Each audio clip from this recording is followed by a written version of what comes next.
오늘 말씀은 생명의 구속자 그리스도입니다. 다시 따라합시다. 생명의 구속자 그리스도.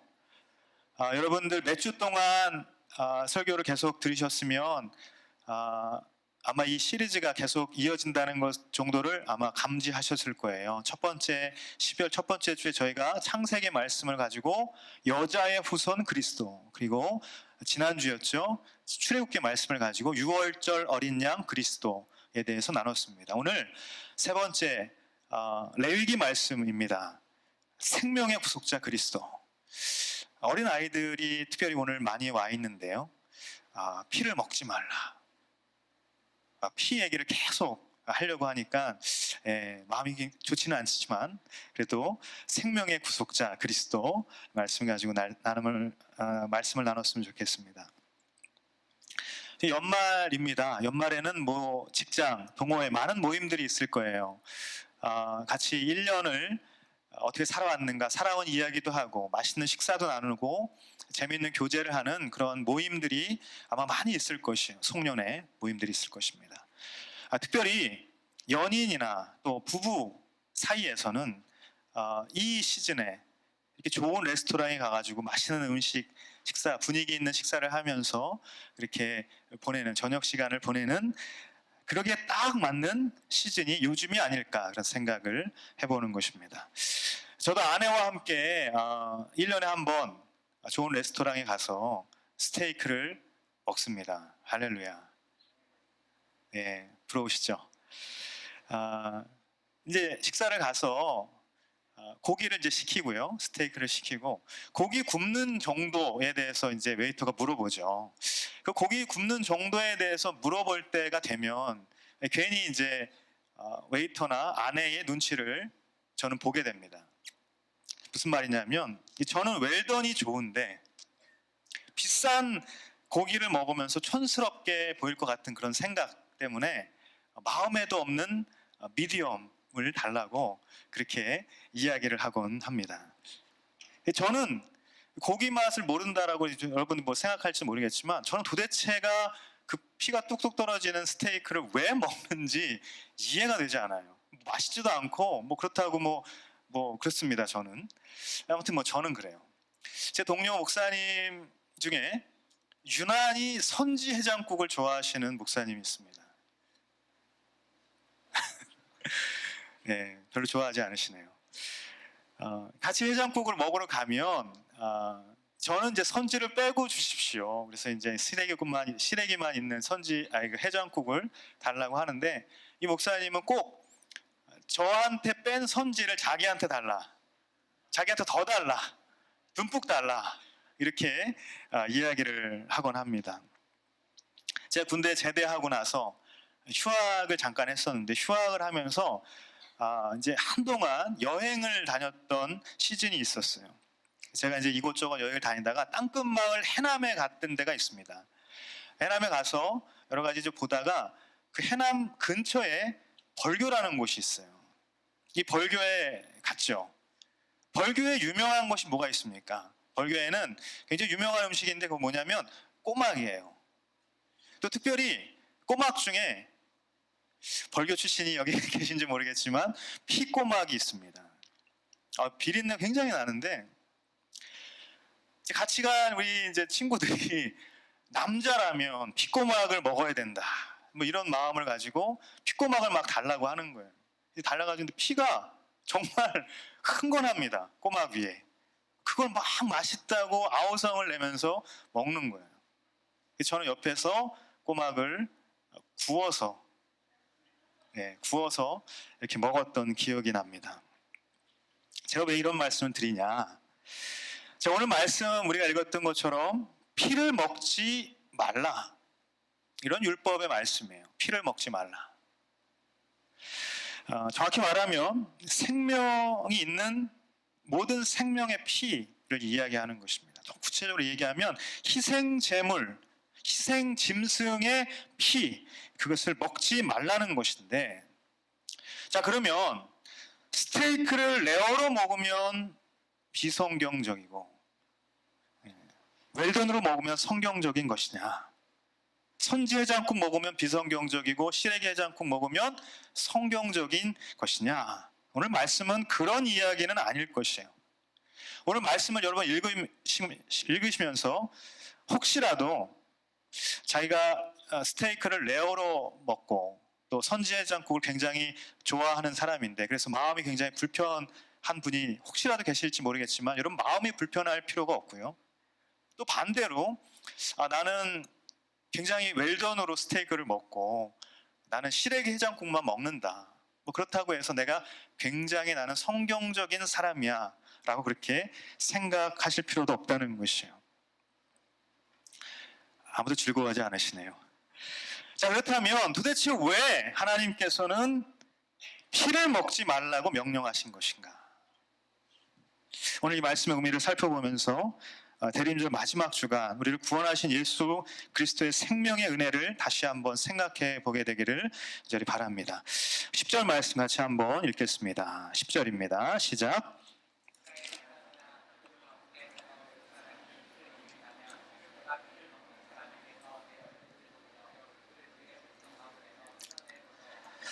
아멘. 이스라엘 사람이나 그 가운데 외국 사람이 피를 먹는다며. 자, 이것은 당시에 이제 출애굽 당시에 이스라엘 민족들만 있지 않았다고 말씀드렸죠. 이스라엘 민족들 사이에 다른 이방 사람들도 있었을 것이고요. 또 많은 외국 사람들, 성경의 표현으로는 거류민이라고 하는데 이스라엘 민족에 같이 묻혀서 살았던 사람들이 있습니다. 자, 그 사람들 중에 너희들 중에 피를 먹지 말라라는 것이에요. 사실 이미 하나님께서는 피를 먹지 말라는 명령을 이전에 한번 말씀하신 적이 있죠. 창세기 9장 말씀입니다. 창세기 9장 3절, 2절에서 4절까지의 말씀 같이 한번 읽도록 하겠습니다. 시작.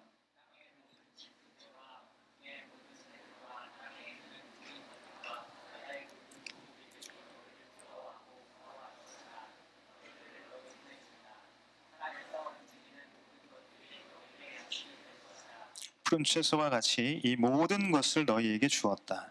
그러나 고기를 피가 있는 채로 먹어서는 안 된다. 피에는 생명이 있다. 아멘. 노아의 홍수 이후에 하나님께서는 육식을 허락하셨어요. 오늘 말씀처럼 채소와 같이 너희들이 지금 먹고 있었던 그런 것과 같이 이제 동물도 짐승도 먹어도 된다라는 것을 허락하신 것이죠. 그런데 허락하시는 조건이 있었습니다. 다 먹어도 되는데 피가 있는 채로 피째는 먹지 말아라 라고 말씀하셨다는 것이에요. 그 이유는 뭐냐면 피에는 생명이 있기 때문에 그렇다 라고 말씀하신 거예요. 그런데 자, 오늘 말씀에 피를 먹지 말라고 재차 말씀하신 이유는 당시 사람들 사이에서는 피를 먹는 관습이나 이런 행위들이 있었다라는 것을 방증한다는 것이죠. 자, 그러면서 피를 먹는 사람은 그 백성들 가운데서 끊어낼 것이다 라고 말씀하고 있어요. 끊어낸다는 것은 단절을 의미하는 것인데 공동체에서 끊어진다는 것은 하나님께 세우신 하나님의 공동체, 선민 공동체, 여기서 끊어진다는 것입니다. 곧 하나님의 공동체에서 단절된다는 것은 하나님과 단절된다는 것을 의미하는 것이죠. 하나님과 단절된다는 것은 다시 말해서 죽음을 의미하는 것이에요. 죽음. 저는 여러분이 믿음 생활을 하는 가운데에서 하나님과 관계가 단절되지 않게 되기를 주님의 이름으로 축복합니다. 하나님과 친밀한 관계를 가지고 살아가는 것, 그것이 하나님의 생명 가운데에 거하는 길이라는 것입니다. 자, 그렇다면 피를 먹지 말라.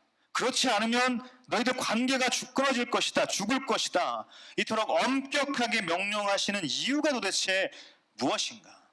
피를 먹지 말라는 이 규례를 말씀하신 의미, 그것은 이유는 무엇인가?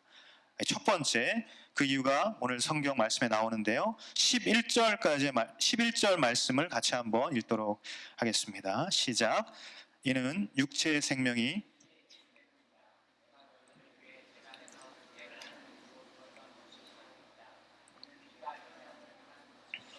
아멘. 육체의 생명이 피에 있기 때문이다. 첫 번째, 피를 먹지 말라는 이유는 무엇인가? 다시 따라합시다. 생명이 피에 있기 때문이다. 육체의 생명이 피에 있기 때문이다. 여기서 말하는 육체는 사람이든 동물이든 생명의 피라는 것이죠. 생명이 있는 모든 육체를 이야기하는 것입니다. 그래서 14절 말씀에도 모든 생물의 생명이 피에 있다라는 표현을 했다는 것이에요. 자, 여러분, 생명이 피에 있다. 생명이 피 안에 있다. 도대체 무슨 말입니까? 영어 번역으로는 in the blood라는 표현을 썼어요. 생명이 피 안에 있다는 것이에요. 피 안에. 필립 얀시라는 분이 쓰신 육체 속에 감추어진 영성이라는 책이 있습니다. 이것에 어떻게 기록이 되어 있냐면 현대의학자 폴 브랜드라는 사람이 있어요. 이 폴 브랜드의 도움을 받아서 필립 얀시가 피의 생리학적인 기능을 통해서 성경에서 나오는 피의 의미를 두 가지로 설명을 했습니다. 첫 번째는 뭐냐면 피는 생명을 공급하는 기능을 가지고 있다는 것이죠. 여러분, 물이 없어도 사람은 하루 이틀, 이틀, 3일까지 살 수가 있죠. 하지만 산소가 없으면 어떻게 될까요?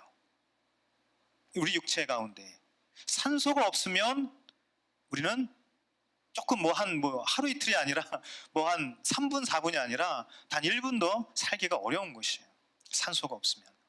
여러분, 그 산소를 우리가 호흡하는데 호흡하는 데서 그치는 것이 아니라 이것이 안에 들어와서 그 산소가 다 혈관을 통해서 이 피를 통해서 모든 육체에 퍼지게 된다는 것입니다.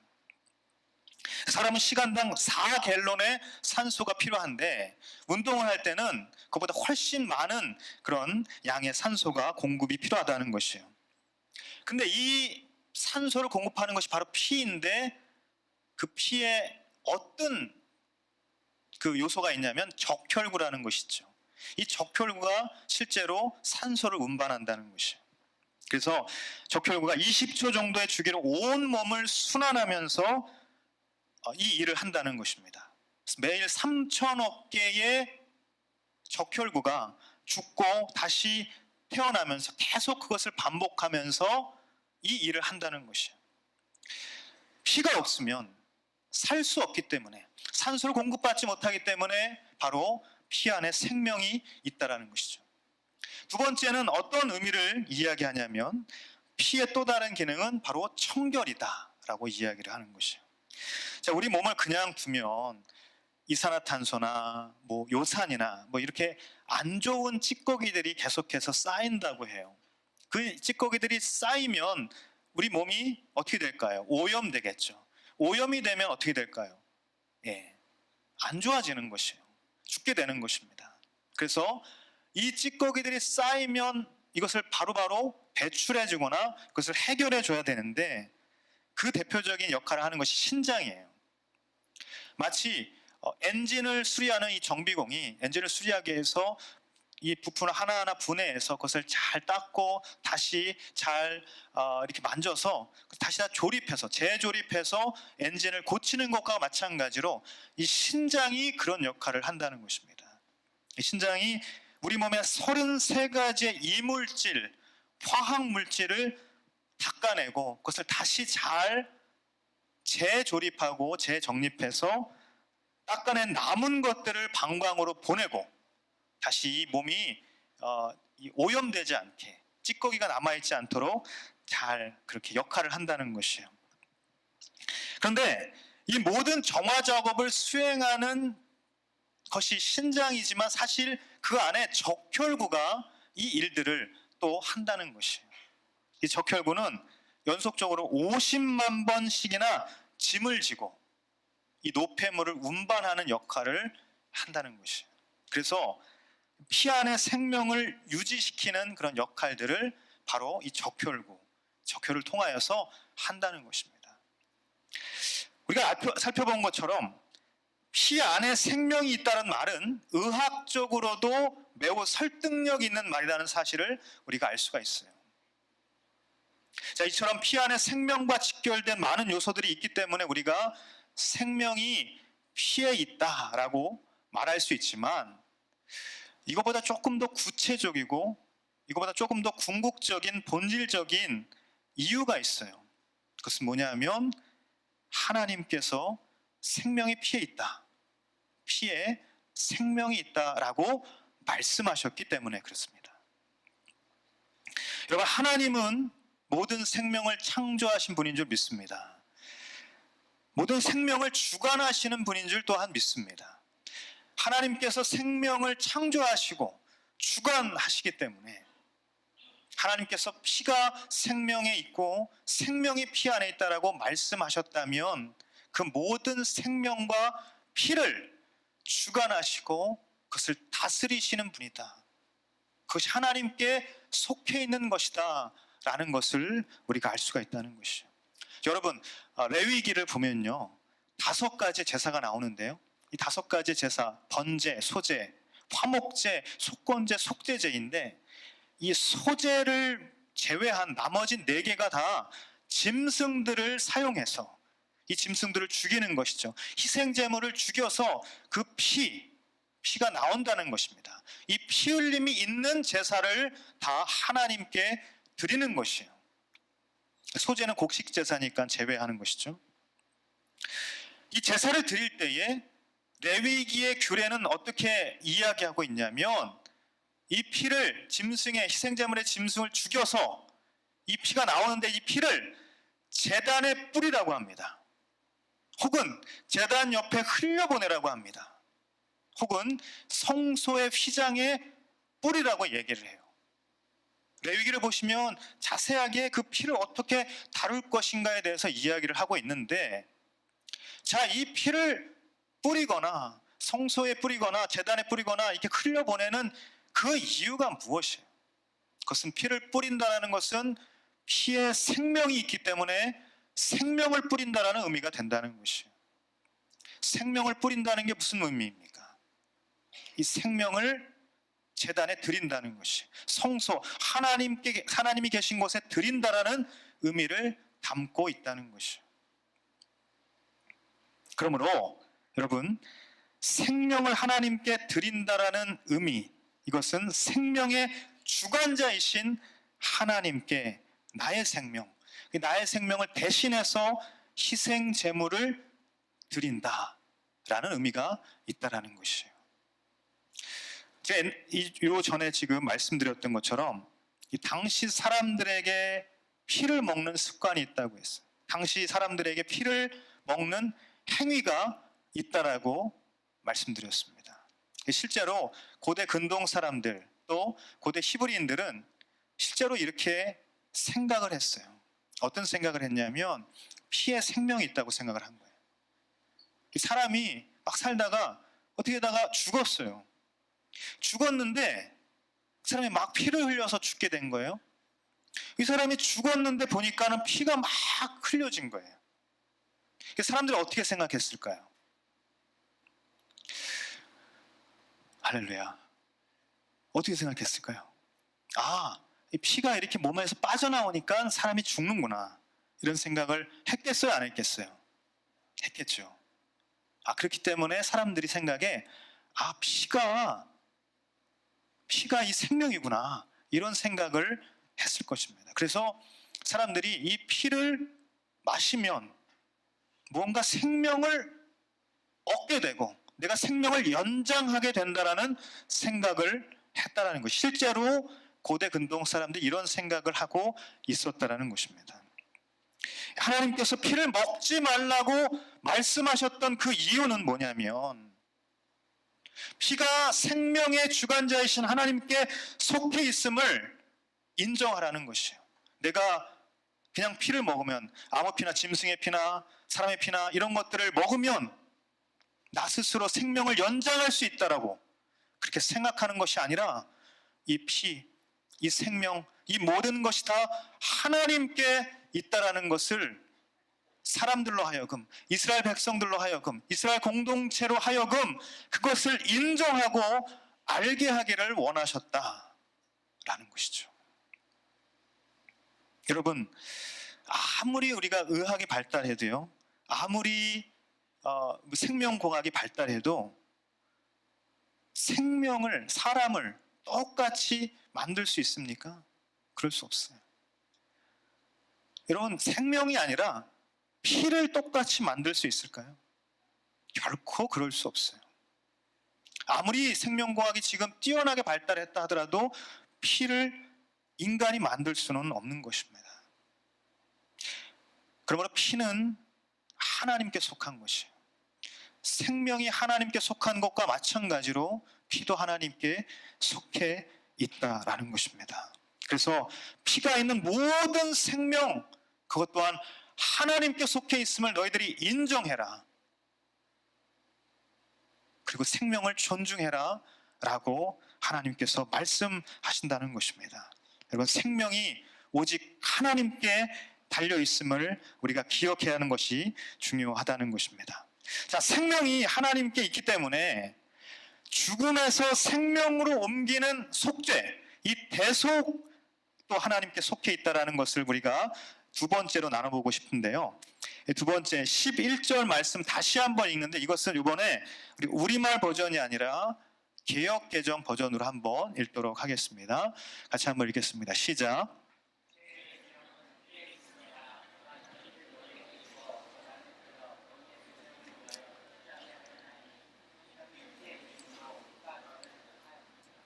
아멘.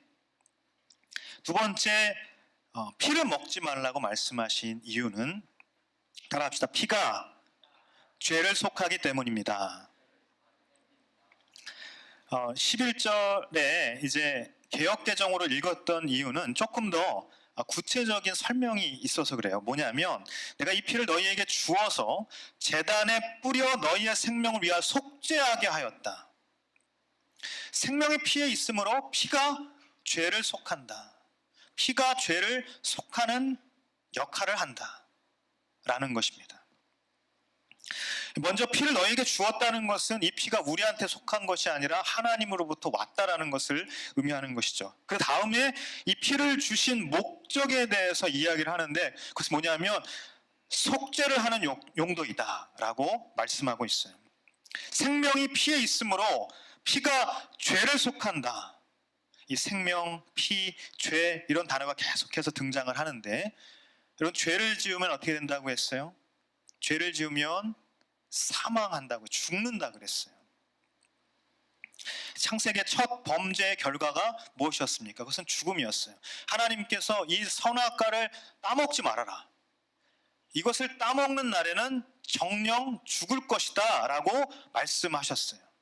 그래서 실제로 선악과를 따먹는 인간의 첫 범죄 이후에 그 결과가 어떻게 됐습니까? 이 사람들이 죽게 된 것이에요. 아담과 이브가 죽게 되었어요. 인류가 죽게 되었어요. 실제로 그 자리에서 바로 죽은 것은 아니지만 그들이 어떠한 죽음, 어떠한 단절을 맛보았냐면 창세기 3장 24절이죠. 같이 한번 읽도록 하겠습니다. 시작. 에덴 동산 동쪽에 그룹들과 회전하는 카린 불꽃을 넣어 생명나무로 가는 길을 지키게 하셨습니다. 아멘. 하나님께서 그 사람을 쫓아내셨다. 에덴 동산에서 쫓아내셨다는 것이요. 앞서 말한 대로 하나님과의 단절입니다. 에덴에서 쫓겨나는 단절이에요. 그것이 하나님과의 단절, 그것이 곧 영적인 죽음이라는 것입니다. 여기서 쫓아내셨다라는 말의 원어가 바로 오늘 우리가 읽었던 것처럼 읽었던 말씀 중에 끊어낼 것이다, 끊어낼 것이다 라는 이 말과 원어상으로 같은 어원을 가지고 있어요. 즉 죄를 지으면 하나님과의 단절되는 죽음에 이른다는 것입니다. 그렇기 때문에 성경은 어떻게 이야기하냐면 죄의 삭은 사망이라고 로마서 6장 23절에 분명히 우리에게 가르쳐주고 있다는 것이에요. 죄의 삭은 사망이다. 자, 여러분, 죄의 결과는 죽음이에요.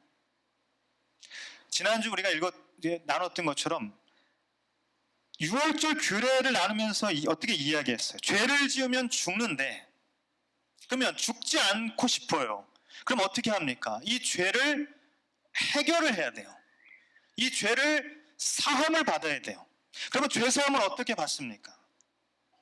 히브리서 9장 말씀처럼 피 흘림이 있어야만 죄를 사함을 받는다는 것이에요. 그런데 왜 피를 흘려야 합니까? 그게 바로 오늘 말씀이에요. 어떻게 이야기하고 있습니까? 내가 너희를 위해 제단에서 속죄를 하는 용도로 주었던 것이 바로 피다. 이는 피가 생명을 속하는 것이기 때문이다 라고 오늘 말씀에 이야기한 것이 바로 그 이유라는 것이에요. 자, 연결이 됩니까 여러분? 굉장히 어려워요.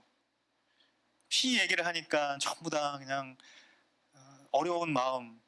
저도 지금 마음이 어려워요. 계속 피를 먹지 마라, 피 얘기만 계속 하고 있어가지고. 근데 여러분, 굉장히 중요한 이야기예요. 여러분, 죄는 죽음과 연결되어 있고 피는 생명과 연결되어 있기 때문에, 그러므로 죄의 문제를 해결받기 위해서는 피가 있어야 된다. 그리고 죄를 대속하는 이 모든 과정과 방법은 하나님께서 정하셨다라는 것이에요. 하나님께서 이렇게 해라 정하신 말씀이 바로 그 성경 말씀이라는 것입니다. 자, 그러므로 이 피 자체가 우리가 다시 한번 이제 이 말씀을 다시 한번 정리를 하자면, 생명이 피에 있고 피가 죄를 속한다고 했어요. 그러므로 너희는 피를 먹지 말고 어떻게 하라? 이 피를 통하여서 죄를 대속함을 받아라 라고 말씀하고 있는 것이에요. 여러분, 자, 여기서 중요한 것이 있는데, 피 자체가 어떤 신비한, 어떤 주술적인, 어떤 마술적인 요소가 있어서, 능력이 있어서 죄를 대속할 수 있는 것인가? 피가 어떤 능력이 있어서 속죄하고 죽음에서 생명으로 우리를 옮기는 것인가? 결코 그렇지 않다는 것이에요. 피 자체에 어떤 능력이 있는 것이 아니라 어떤 것이 중요합니까? 하나님께서 우리에게 약속하신 생명의 길이 바로 이런 방법, 이런 길이라는 것이에요. 그것을 믿고 따르면 죄의 대속함이 주어진다라는 것을 말하고 있다는 것입니다. 그러므로 여러분, 속죄는 피가 하는 게 아니라 속죄는 피의 규례를 정하신 하나님의 은혜 가운데 우리가 한다는 것입니다. 이것이 중요한 것이에요.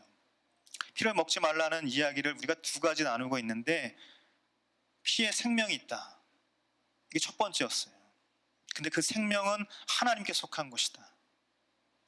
이것이 중요한 메시지라고 얘기하는 것입니다. 두 번째, 피가 죄를 대속한다. 그렇기 때문에 피를 먹지 마라.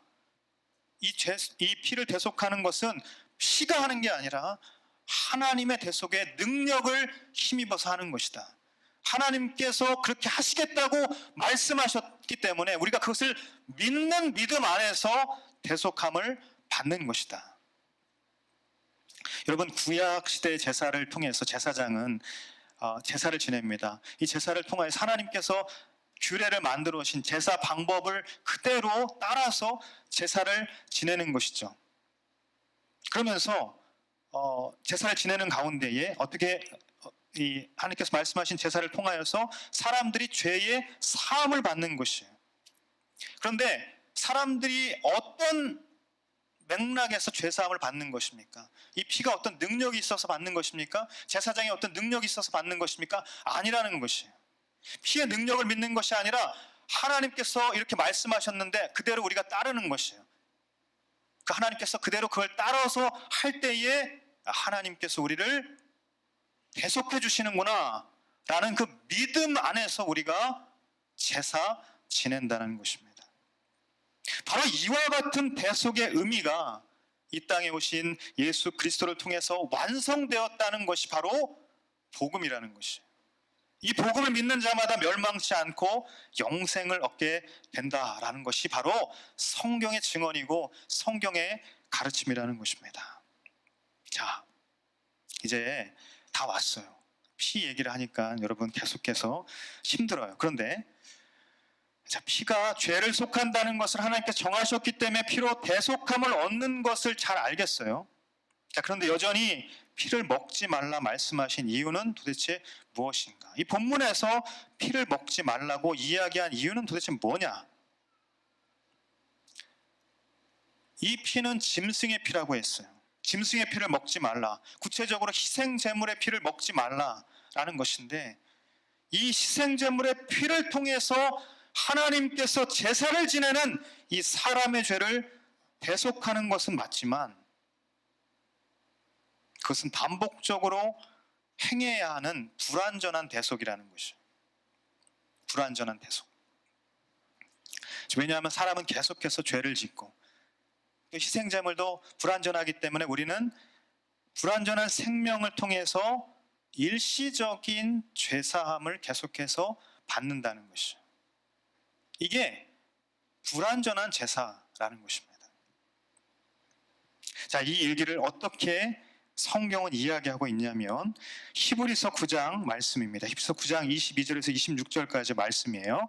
같이 한번 중요한 말씀입니다. 같이 읽도록 하겠습니다. 시작.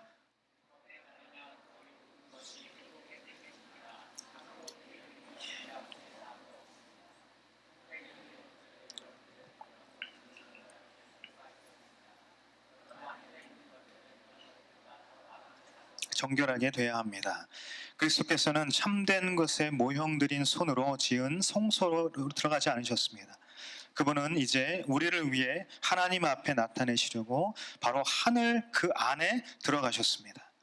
이는 대제사장이 해마다 다른 것의 피를 들고 지성소로 들어가는 것처럼 자신을 여러 번 드리지 않기 위함입니다. 만약 그래야 한다면 그는 세상이 창조된 이후 여러 번 고난을 당하셨어야 했을 것입니다. 그러나 이제 그는 자신을 제물로 드려 죄를 제거하시려고 세상 끝에 단 한 번 나타나셨습니다. 아멘. 아멘. 거의 모든 것이 피로 깨끗해진다. 이렇게 시작을 하고 있어요. 거의 모든 것. 그러면 다는 아니라는 얘기예요. 그러면 그것은 완전하진 않다는 것입니다. 불완전하다라는 얘기죠. 그래서 히브리서 10장 3절에서 4절 말씀은 이렇게 이야기를 하고 있어요. 그러나 이 제사들에는 해마다 죄를 생각나게 하는 것이 있습니다. 이는 황소나 염소의 피가 죄를 제거하지 못하기 때문입니다. 이렇게 기록되어 있어요. 그래서 더 나은 제사가 필요하다. 더 나은 제사가 필요하다. 불완전한 제사가 아니라 완전한 제사가 필요하다. 우리가 이것을 알 수가 있는 것이죠. 그러므로 성경은 하나님의 아들 예수 그리스도께서 단번에 이 모든 일을 완성하시는 제물로 이 땅에 오셨고, 그분을 통하여서 완성되는 제사를, 완성되는 대속을 이루시겠다고 말씀하고 있는 것이에요. 여러분, 요한복음 6장에 보면 어떤 얘기가 있냐면 보리떡 5개와 물고기 2마리로 5,000명을 먹이신 오병이어 사건이 기록되어 있어요. 자, 그 사건 이후에 예수님께서는 제자들에게 어떻게 말씀하셨냐면 나는 생명의 떡이라고 했어요. 나는 생명의 떡이니 내게 오는 자는 결코 줄이지 아니하겠다. 내게 오는 자는 결코 줄이지 않을 것이다. 또 나를 믿는 자는 영원히 목마르지 아니할 것이다. 이 오병이어 사건 이후에 이렇게 말씀하셨어요. 자, 그러면서 주님은 제자들에게 덧붙여서 뭐라고 말씀하셨냐면 내 살을 먹고 내 피를 마시면 생명이 있고 영생을 얻는다. 내 살을 먹고 내 피를 마시면 생명이 있고 영원한 생명을 얻게 될 것이다. 이렇게 말씀하셨어요. 요한복음 6장 53절에서 56절입니다. 같이 한번 읽겠습니다. 시작. 내가 진실로 진실로 너희에게 말한다. 너희가 인자의 살을 먹지 않고 인자의 피를 마시지 않으면 너희 안에 생명이 없다. 누구든지 내 살을 먹고 내 피를 마시는 사람은 영생이 있고 내가 마지막 날에 살릴 것이다. 내 살이야말로 참된 양식이요 내 피야말로 참된 음료다. 누구든지 내 살을 먹고 내 피를 마시는 사람은 내 안에 있고 나도 그 안에 있다. 아멘. 아멘. 여러분, 피를 마시는 것은 생명을 소유한다는 것이에요. 분명히 그렇습니다. 고대 근동 사람들이 생각했던 것 그대로 그렇다는 것이에요. 그러나 그들은 이 피, 아무 피나 먹으면 그것이 다 그런 줄 알았어요. 그래서 하나님께서는 그 피를 마시지 말라고 했어요. 먹지 말라고 한 것이에요. 그런데 피를 먹지 말라고 하신 그 이유, 그것이 또 한 가지 이유가 있는데 그것은 뭐냐면 반복적인 대속이 필요한 그 피를 먹지 말고 불완전한 그 피를 먹지 말라고 말씀하신 거예요. 그런데 오늘 우리가 읽었던 이 요한복음 6장 말씀, 주님께서 우리에게 뭐라고 말씀하셨냐면 그리스도의 피를 마시라고 말씀하십니다. 불완전한 생명이 아니라 완전한 생명을 소유하라고 주님께서는 말씀하시고 있는 것이에요. 하나님께서 명령하신 피를 먹지 말라고 이야기한 것, 그것의 정반대로 이 피를 마시라고 말씀하고 있다는 것입니다. 사랑하는 여러분, 이집트를 나온 이스라엘 백성들이 그 속에서 함께 거류하는 이 거류민들과 시내산에서 1년을 보냈어요. 시내산에서 1년을 보내고 있는 동안에 하나님께서 율법을 주셨는데 그 율법을 기록하고 있는 것이 바로 레위기입니다. 사실 레위기는 시내산에서 거하는 그 1년 가운데의 이야기예요. 거기서 꼼짝하지 않고 있을 때의 말씀이라는 것이에요. 그때 뭐라고 이야기하셨냐면 그 율법의 모든 기록들을 주시고 이것을 거룩하게 지키라고 말씀하셨어요. 사실 이 율법의 기록이 너무나도 복잡하죠. 너무나도 다양해요. 이해하기 힘들어요. 하지만 성경 말씀, 이 성경의 율법은 한치의 오차도 없이 그 모든 율법의 완성이신 예수 그리스도를 통해서 성취되었다라고 성경은 기록하고 있습니다. 예수님께서 십자가에 달려 돌아가시면서 다 이루었다라고 말씀하신 그 의미가 바로 이 모든 율법을 완성하시고 이 모든 율법을 성취하신 것을 주님께서 말씀하고 있는 것이에요. 여러분, 로마 시대의 처형 방법이 어떤 십자가이기 때문에 그 방법 중에 하나가 십자가이기 때문에 예수님께서 십자가에 달려 돌아가신 것입니까? 아니요. 그게 아니에요.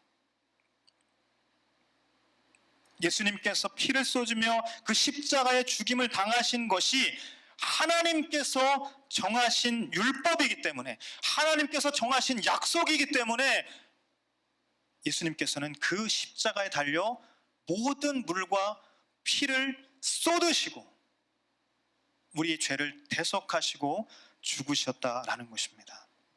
여러분, 생명이 피에 있다. 영원한 생명 되시는 예수님의 피에 영원한 생명이 있기 때문에 그 피로 우리는 영원한 대속을 받게 되는 줄 믿습니다. 베드로전서 1장 18절 19절 말씀 이렇게 이야기하고 있습니다. 같이 한번 읽겠습니다. 시작. 너희가 알거니와 너희 조상이 물려준 헛된 행실에서 대속함을 받는 것은 은이나 금과 같이 없어질 것으로 된 것이 아니요 오직 흠없고 점없는 어린 양 그리스도의 보배로운 피로 된 것이니라. 아멘. 그리스도의 보배로운 피로, 그리스도의 보배로운 피로 대속함을 얻었다라는 것이죠. 저는 여러분이 오직 예수 그리스도의 보배로운 피를 의지하며 살아갈 수 있게 되기를 주님의 이름으로 축복합니다. 어떻게 보면 오늘 말씀의 피를 먹지 말라는 명령은 반대로 예수의 피만 먹고 마시라는 명령이라는 것이죠. 어떤 불완전한 희생제물의 피도 완전한 대속과 완전한 구원으로 우리를 인도하지 못하지만 하나님이신 예수님께서 완전한 희생제물이 되셔서 완전한 제사를 통하여서 완전한 대속을 우리 가운데 이루심으로 말미암아 우리는 영원한 생명을 얻게 되는 것이고 영원한 대속을 얻게 되는 줄 믿습니다. 여러분, 이 사실이 오늘 말씀이 우리 가운데에 이야기하는 하나님의 음성이라는 것입니다. 여러분, 누구든지 내 살을 먹고 내 피를 마시는 사람은 영생이 있다고 했어요. 마지막 날에 내가 너를 살릴 것이다. 이 약속이 누구든지 이 말씀을 믿는 자에게 주어진다는 것이에요. 여러분, 이것이 복음입니다. 성경이 이야기하는 누구든지라는 말은요, 두 가지 의미가 있어요. 누구든지 차별이 없고, 그야말로 누구든지 네가 어떤 죄를 저질렀던, 네가 어떤 생각을 했던, 네가 어떤 꿈을 꾸며 살아가든, 네가 어떠한 악행을 저질렀던, 그것과 관계없이 누구든지 내 살과 내 피로 네가 영원한 생명을 얻고 영원한 대속을 얻게 된다라는 이 사실을 믿으면 너는 그 영원한 생명과 영원한 대속을 얻을 것이라는 것입니다. 자, 누구든지의 두 번째 의미는 뭐냐면, 그런데 누구나 가능하지만 누구든지 결단을 해야 한다는 것이. 결단. 어떤 결단입니까? 믿음의 결단이에요. 주님만이 십자가 보혈을 통해서 내 죄를 완전히 대속하신 분이다. 이것을 믿는 믿음의 결단이에요. 그래서 주님의 피가 내 안에 생명으로 임한다는 그 믿음의 결단이라는 것이.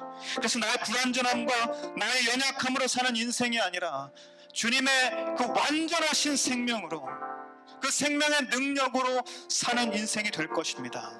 이러한 믿음의 결단, 믿음의 고백이 있는 자마다 누구든지 영원한 생명을 얻게 된다. 여러분, 이것이 하나님께서 우리를 사랑하시는 복음의 약속인 줄 믿습니다. 저는 여러분이 누구든지 그리스도 예수 안에 있으면 새로운 피조물이다,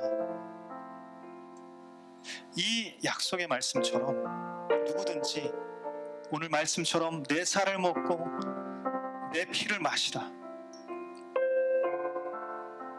오직 예수 그리스도의 피와 오직 예수 그리스도의 보혈이 영원한 생명과 영원한 대속을 이룬다라는 이 사실을 믿고 나아갈 수 있게 되기를 예수님의 이름으로 축복합니다. 저는 여러분이 오직 그리스도만이 생명의 구속자 되시는 그분임을 믿고 그 믿음으로 살아갈 수 있게 되기를 간절히 바랍니다.